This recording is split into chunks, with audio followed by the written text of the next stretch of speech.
अनंत कोटि ब्रह्मांड नायक राजाधिराज योगीराज परम ब्रह्मा श्री सच्चिदानंद सद्गुरु साईनाथ महाराज की जय हो। ओम साई राम, जय जय साई राम।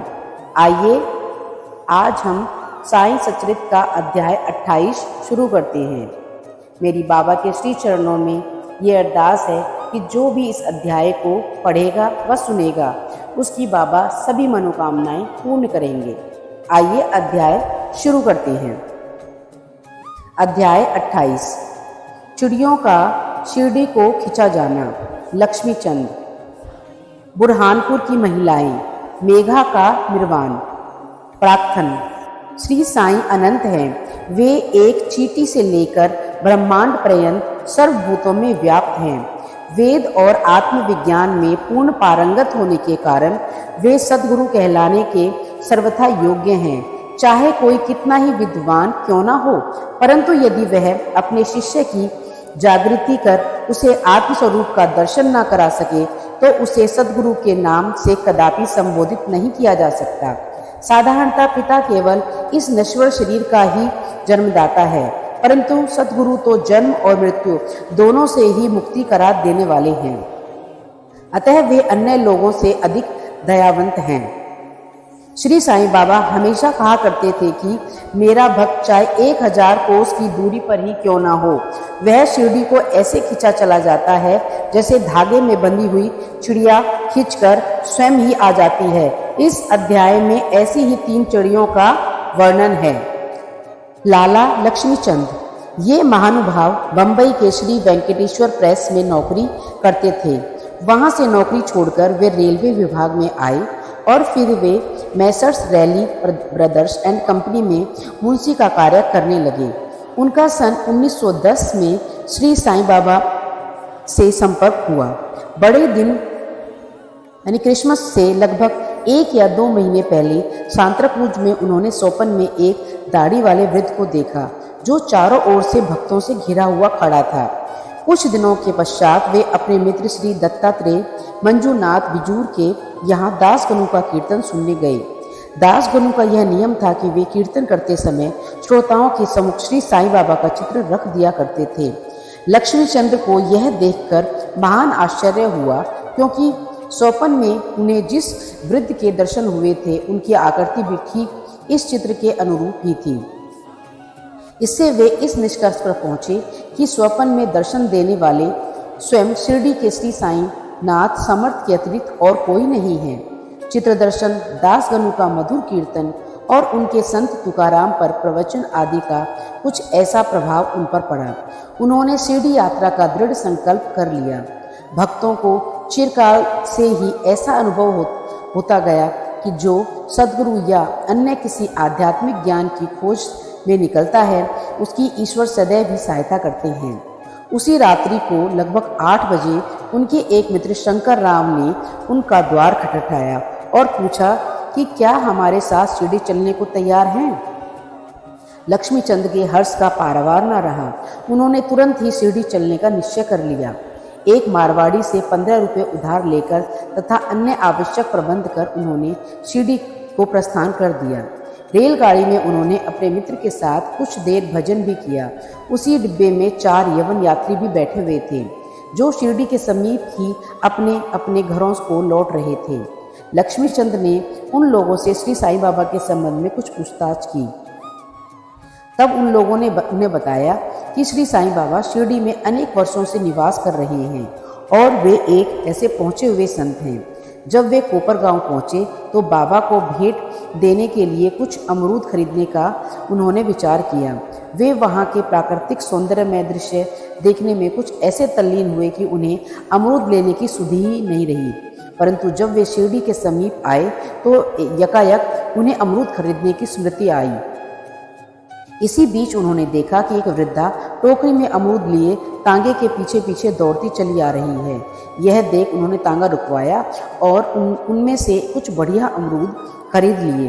तब वह वृद्धा उनसे कहने लगी कि कृपा करके ये शेष अमरूद भी मेरी ओर से बाबा को भेंट कर देना। यह सुनकर तत्क्षण ही उन्हें विचार हो आया कि मैंने अमृत खरीदने की जो इच्छा पहले की थी और जिसे मैं भूल गया था, उसी की इस वृद्धा को पुनः स्मृति करा दी है। श्री साईं बाबा के प्रति उनकी भक्ति देख वे दोनों बड़े चकित हुए। लक्ष्मीचंद ने यह सोचकर कि हो सकता है कि स्वप्न में जिस वृद्ध के दर्शन मैंने किए थे उनकी ही यह कोई रिश्तेदार हो, वे आगे बढ़े।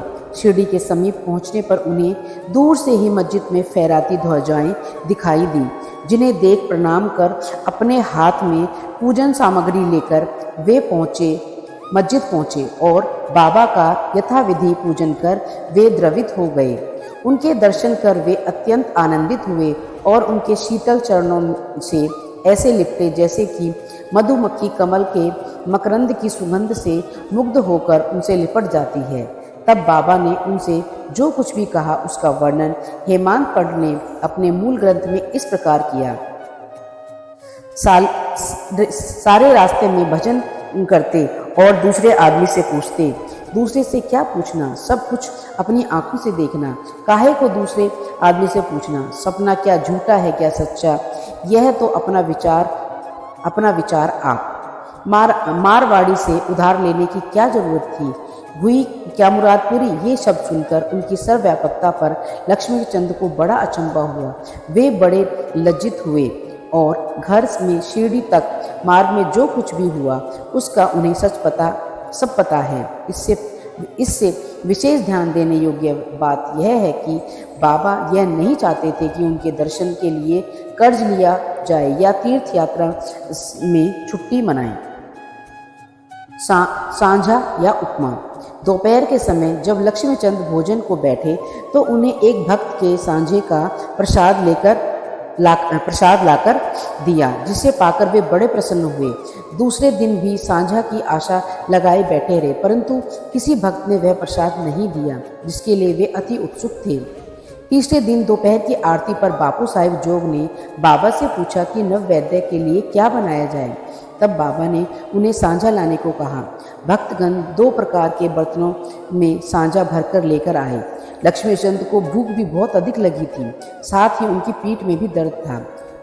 बाबा ने लक्ष्मीचंद से कहा, हेमांत पंत ने मूल ग्रंथ में इस प्रकार वर्णन किया है, तुमको भूख लगी है, अच्छा हुआ, कमर में दर्द भी है, लो अब सांझे की ही करो दवा। उन्हें पुनः अचंभा हुआ कि मेरे मन की समस्त विचारों का उन्होंने ज्ञान लिया है, वस्तुतः वे सर्वज्ञ हैं। कुदृष्टि। इसी यात्रा में एक बार उनको चावड़ी का जुलूस देखने का भी सौभाग्य प्राप्त हो गया। उस दिन बाबा कफ से अधिक पीड़ित थे। उन्हें विचार आया कि इस कफ का कारण शायद किसी की नज़र लगी हो। दूसरे दिन प्रातःकाल जब बाबा मस्जिद को गए तो सामा से कहने लगे, कल जो मुझे कफ से पीड़ा हो रही थी उसका मुख्य कारण किसी की कुदृष्टि है। मुझे तो ऐसा प्रतीत हो रहा था कि किसी की मुझे नज़र लग गई है, इसलिए यह पीड़ा मुझे हुई है। लक्ष्मीचंद के मन में जो विचार उठ रहे थे वही बाबा ने भी कह दिए। बाबा की सर्वज्ञता से अनेक प्रमाण तथा भक्तों के प्रति उनका स्नेह देखकर लक्ष्मीचंद बाबा के श्री चरणों में गिर पड़े और कहने लगे, आप प्रिय दर्शन से मेरे चित्त को बड़ी प्रसन्नता हुई है। आपके प्रिय दर्शन से मेरे चित्त को बड़ी प्रसन्नता हुई है। मेरा मन मधुक आपके चरण कमल और भजनों में लगा रहे। आपके अतिरिक्त भी अन्य कोई ईश्वर है, इसका मुझे ज्ञान नहीं। मुझ पर आप सदा दया और स्नेह करें और अपने चरणों के दीन दास की रक्षा करें, उनका कल्याण करें। आपके भव भय नाशक स्वरूप चरणों का स्मरण करते हुए मेरा जीवन आनंद से व्यतीत हो जाए, ऐसी मेरी आपसे प्रार्थना है। बाबा ने आशीर्वाद तथा उदी देकर वे मित्र के साथ प्रसन्न और संतुष्ट होकर बाबा मार्ग में उनकी कीर्ति का गुणगान करते हुए घर वापस लौट आए और सदैव उनके अनन्य भक्त बने रहे। शिरडी जाने वालों के हाथ वे उनको हार, कपूर, दक्षिणा भेजा करते थे। बुरहानपुर की महिला। अब हम दूसरी चिड़िया भक्त का वर्णन करेंगे। एक दिन बुरहानपुर में एक महिला ने स्वप्न में देखा कि श्री साईं बाबा उनके द्वार पर खड़े भोजन के लिए खिचड़ी मांग रहे हैं उसने उठकर देखा कि द्वार पर तो कोई भी नहीं है। फिर भी वह प्रसन्न हुई कि उसने यह स्वप्न अपने पति तथा अन्य लोगों को सुनाया। उसका पति डाक विभाग में नौकरी करता था। वे दोनों के बड़े ही धार्मिक थे। जब उनका स्थानांतरण अकोला को हुआ तो लोग दोनों ने शिरडी जाने का भी निश्चय किया। एक शुभ दिन उन्होंने शिरडी को प्रस्थान कर दिया। मार्ग में गोमती तीर्थ होकर वे शिरडी पहुँचे और वहाँ 2 महीने तक ठहरे। प्रतिदिन वे मस्जिद आते और बाबा का पूजन कर आनंद से अपना समय व्यतीत करते थे। यद्यपि दंपति खिचड़ी का नैवेद्य भेंट करने को ही आए थे, परंतु किसी कारणवश उन्हें 14 दिनों तक ऐसा संयोग प्राप्त न हो सका। उनकी स्त्री इस कार्य में अब अधिक विलंब न करनी चाहती थी। इसलिए जब 15वें दिन दोपहर के समय वह खिचड़ी लेकर मस्जिद में पहुंची तो उन्होंने देखा कि बाबा अन्य लोगों के साथ भोजन करने बैठ चुके हैं। पर्दा गिर चुका था, जिसके पश्चात किसी को साहस नहीं था कि वह भीतर प्रवेश कर सके, परंतु वह एक क्षण भी प्रतीक्षा न कर सकी और हाथ से पर्दा हटाकर भीतर चली गई। बड़े आश्चर्य की बात थी कि उसने देखा कि बाबा की इच्छा उस दिन सबसे पहले खिचड़ी खाने की थी, जिसकी उन्हें आवश्यकता थी। जब वह थाली लेकर भीतर आई तो बाबा को बड़ा ही हर्ष हुआ और वे उसी में से खिचड़ी के ग्रास लेकर खाने लगे। बाबा की ऐसी उत्सुकता देख प्रत्येक को बड़ा आश्चर्य हुआ और जिन्होंने यह खिचड़ी की वार्ता सुनी उन्हें भक्तों के प्रति बाबा का असाधारण स्नेह देखकर बड़ी प्रसन्नता हुई। मेघा का निर्वाण। अब तृतीय महान पक्षी की चर्चा सुनिए। बिरम गांव का रहने वाला मेघा अत्यंत सीधा और अनपढ़ व्यक्ति था। वह राव बहादुर साठे के यहाँ रसोइये का काम किया करता था। वह शिव जी का परम भक्त था। वह सदैव पंचाक्षरी मंत्र ओम नमो शिवाय का जाप किया करता था। संध्या उपासना आदि का उसे कुछ भी ज्ञान नहीं था। यहाँ तक कि वह संध्या के समय मूल गायत्री मंत्र को भी नहीं जानता था। राव बहादुर साठे का उस पर अत्यंत स्नेह था, इसलिए उन्होंने उसे संध्या की विधि और गायत्री मंत्र सिखला दिया। साठी साहब ने श्री साईं बाबा को शिव जी का साक्षात अवतार बतलाकर उसे शिरडी भेजने का निश्चय किया, किंतु साठे साहब से पूछने पर उन्होंने बताया कि श्री साईं बाबा तो यवन हैं। इसलिए मेघा ने सोचा कि शिरडी में एक यवन को प्रणाम करना पड़े, यह अच्छी बात नहीं है। भोला भाला आदमी तो वह था ही, इसलिए उसके मन में असमंजस पैदा हो गया। तब उसने अपने स्वामी से प्रार्थना की कि कृपा कर मुझे वहाँ नहीं भेजे। परंतु साठे साहब कहाँ मानने वाले थे। उनके सामने मेघा की एक न चली। उन्होंने उसे किसी प्रकार शिरडी भेज दिया और उनके द्वारा अपने ससुर गणेश दामोदर उपनाम दादा केलकर को जो शिरडी में ही रहते थे एक पत्र भेजा कि मेघा का परिचय बाबा से करा देना। शिरडी पहुंचने पर जब वह मस्जिद में घुसा तो बाबा अत्यंत क्रोधित हो गए और उन्होंने मस्जिद में आने की मनाही कर दी। वे गर्जन कर कहने लगे कि इसे बाहर निकाल दो। फिर मेघा की ओर देखकर कहने लगे कि तुम तो एक उच्च कुलीन ब्राह्मण हो ना, और मैं एक निम्न जाति का यवन। तुम्हारी जाति भ्रष्ट हो जाएगी, इसलिए यहाँ से बाहर निकल जाओ। ये शब्द सुनकर मेघा कांप उठा। उसे बड़ा विस्मय हुआ कि जो कुछ उसने अपने मन में उसके विचार उठे थे उसे बाबा ने कैसे जान लिया। किसी प्रकार वह कुछ दिन वहाँ रहा और अपनी इच्छा अनुसार सेवा भी करता रहा, परंतु उसकी इच्छा तृप्त नहीं हुई। फिर वह घर लौट आया और वहाँ से त्र्यंबक नासिक जिला को चला गया। वर्ष भर के पश्चात वह पुनः शिरडी आया और इस बार दादा केलकर के कहने से उसे मस्जिद में रहने का अवसर प्राप्त हुआ। साईं बाबा मौखिक उपदेश द्वारा मेघा की उन्नति करने के बदले उसका आंतरिक सुधार कर रहे थे। उसकी स्थिति में पर्याप्त परिवर्तन होकर यथेष्ट प्रगति हो चुकी थी। अब तो वह श्री साईं बाबा को शिवजी का ही साक्षात अवतार समझने लगा था। शिव पूजन में बिल्व पत्रों की आवश्यकता होती है, इसलिए अपने शिवजी का पूजन करने हेतु बिल्व पत्रों के खोज में वह मीलों दूर तक जाया करता था। प्रतिदिन उसे ऐसा नियम बना लिया था कि गांव में जितने भी देवालय थे प्रथम वहां जाकर वह उनका पूजन किया करता और उसके पश्चात ही वह मस्जिद में बाबा को प्रणाम करने जाता था। देर चरण सेवा करने के पश्चात वह चरण पान करता था। एक बार ऐसा हुआ कि खंडोबा के मंदिर का द्वार बंद था, जिस कारण वह बिना पूजा किए ही वहाँ से लौट आया। और जब वह मस्जिद में आया तो बाबा ने उसकी सेवा स्वीकार नहीं की और उसे पुनः वहां जाकर पूजन कर आने को कहा। उसे बताया कि अब मंदिर के द्वार खुले हुए हैं। मेघा ने जाकर देखा तो सचमुच मंदिर के द्वार खुले हुए हैं। तब उसने लौटकर यथाविधि पूजा की। तब कहीं बाबा ने उसे अपना पूजन करने की अनुमति दी।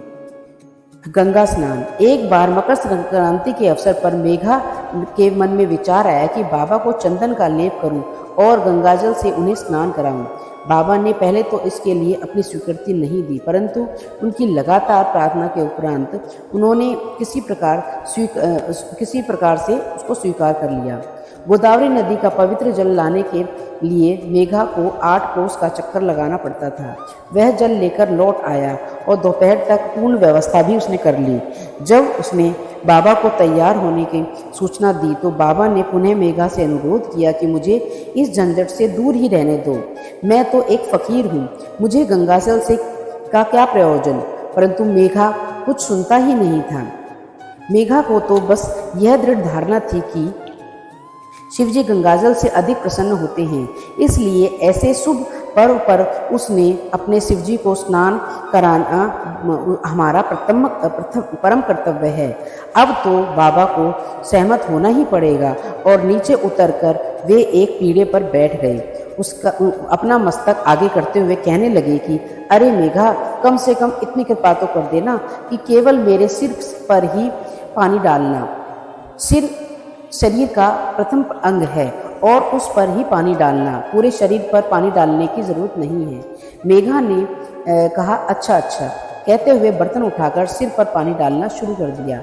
ऐसा करने से उसे अति प्रसन्नता हुई और उसने उच्च स्वर में हर हर गंगे कहते हुए समूचे बर्तन का पानी बाबा के संपूर्ण शरीर पर उड़ेल दिया। फिर पानी का बर्तन एक ओर रखकर वह बाबा की ओर निहारने लगा।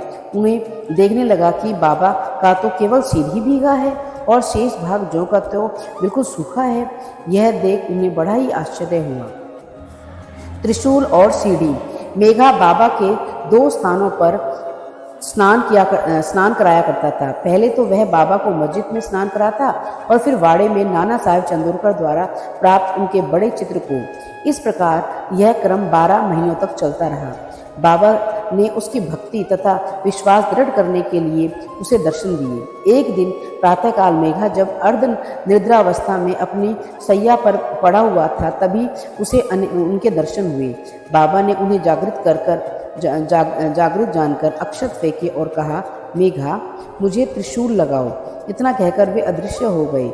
उनके शब्द सुनकर उसने उत्सुकता से अपनी आंखें खोली, परंतु देखा कि वहाँ तो कोई भी नहीं है, केवल अक्षत ही यहाँ वहाँ बिखरे पड़े हैं। यह देखकर मेघा उठकर बाबा के पास गया और उसने अपना स्वप्न सुनाने के पश्चात उन्हें त्रिशूल लगाने की आज्ञा मांगी। बाबा ने कहा कि क्या तुमने मेरे शब्द नहीं सुने? मुझे त्रिशूल लगाओ। वह कोई स्वप्न नहीं वरन मेरी प्रत्यक्ष आज्ञा थी। मेरे शब्द सदैव अर्थपूर्ण होते हैं, थोथे पोचे नहीं। मेघा कहने लगे कि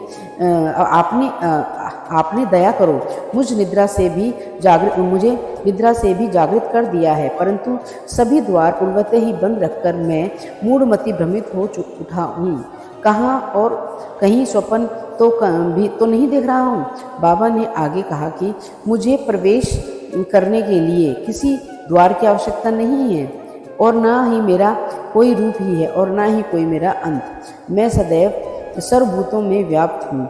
जो मुझे ऊपर विश्वास रखकर सतह मेरा ही चिंतन करता है, उसके सब कार्य मैं स्वयं ही करता हूँ और अंत में उसे श्रेष्ठ गति प्रदान करता हूँ। मेघा वाड़े को लौट आया और बाबा के चित्र के समीप ही दीवार पर एक लाल त्रिशूल खींच दिया। दूसरे दिन एक रामदासी भक्त पुणे से आया। उसने बाबा को प्रणाम कर शंकर की एक पिंडी भेंट की। उसी समय मेघा भी वहां पहुंच गया। तब बाबा उनसे कहने लगे कि देखो, शंकर भोले आ गए हैं, उन्हें संभालो। मेघा ने पिंडी पर त्रिशूल लगा देखा तो उन्हें महान आश्चर्य हुआ। वह वाड़े में आया। इस समय काका साहेब दीक्षित स्नान के पश्चात सिर पर तौलिया डाले साईं नाम जाप कर रहे थे। तभी उन्होंने देखा कि उन्होंने ध्यान में एक पिंडी देखी जिससे उन्हें कौतूहल सा हो गया था। उन्होंने सामने से मेघा को आते हुए देखा। मेघा ने बाबा द्वारा प्रदत्त एक पिंडी काका साहेब दीक्षित को भी दिखाई। पिंडी ठीक वैसी ही थी जैसा कि उन्होंने कुछ घड़ी पूर्व ध्यान से देखी थी। कुछ दिन बाद वह त्रिशूल का खींचना पूर्ण हो जाना तो था ही। बाबा ने बड़े चित्र के पास, जिसका मेघा नित्य पूजन किया करता था, उस पिंडी की स्थापना कर दी। मेघा को शिव पूजन में बड़ा ही प्रेम था। त्रिपुट खींचने का अवसर देकर तथा पिंडी की स्थापना कर बाबा ने उसका विश्वास दृढ़ कर दिया। इस प्रकार कई वर्षों तक लगातार दोपहर तथा संध्या को नियमित आरती तथा पूजा कर सन 1912 में मेघा परलोकवासी हो गया। बाबा ने उसके मृत शरीर पर अपना हाथ फेरते हुए कहा था कि यह मेरा सच्चा भक्त था। फिर बाबा ने अपने ही खर्च से उसके मृत्यु भोज ब्राह्मणों को दिए जाने की आज्ञा दे दी, जिसका वर्णन काका साहेब दीक्षित ने किया। श्री सद्गुरु साईनाथम पर्णम मस्तु शुभम भवतु। अनंत कोटि ब्रह्मांड नायक राजाधिराज योगीराज परम ब्रह्मा श्री सच्चिदानंद सद्गुरु साईनाथ महाराज की जय हो। ओम साई राम। जय जय साई राम।